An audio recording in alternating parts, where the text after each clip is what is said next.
Gen Z యుగంలో ఉన్నాం కాబట్టి అన్ని వాళ్ళకు నచ్చేలా కథలు రాసుకుంటున్నారు దర్శక నిర్మాత. ఇప్పుడు వచ్చిన బూకీ కూడా అలాంటి కథ. ఇది simple and normal love breakup drama. Point relatable గా ఉన్న డైరెక్టర్ దాన్ని ఆసక్తికరంగా తెరకెక్కించడంలో ఫెయిల్ అయ్యారనే చెప్పాలి. ఎమోషనల్ డెప్త్ లేకపోవడం, స్క్రీన్ ప్లే నత్తనడకన సాగడంతో ఆడియన్స్ కి బోర్ కొడుతుంది. యూత్ కి కొన్ని సీన్స్ కనెక్ట్ అయినా కూడా ఓవరాల్ గా ఒక బిలో యావరేజ్ సినిమా చూసిన ఫీలింగ్ కలుగుతుంది ఈ సినిమా చూస్తున్నాను. అండ్ వీకెండ్ లో ఎలాంటి ఎక్స్పెక్టేషన్స్ లేకుండా వెళ్తే ఓసారి టైం పాస్ చేసేయచ్చు ఈ సినిమా చూసి.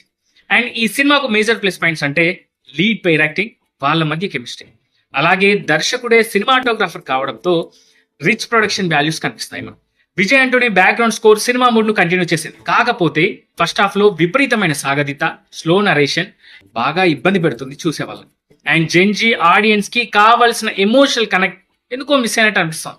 Routine and weak screen play, Sunil, Manchu Lakshmi లాంటి వాళ్ళ గెస్ట్ రోల్స్ తేలిపోవడం లాంటివి ఈ సినిమాకి మైనస్ అని చెప్పవచ్చు.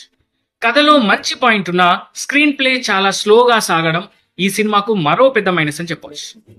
అండ్ ఓవరాల్ గా బూకీ సినిమా గురించి చెప్పాలంటే it's a average Gen Z drama.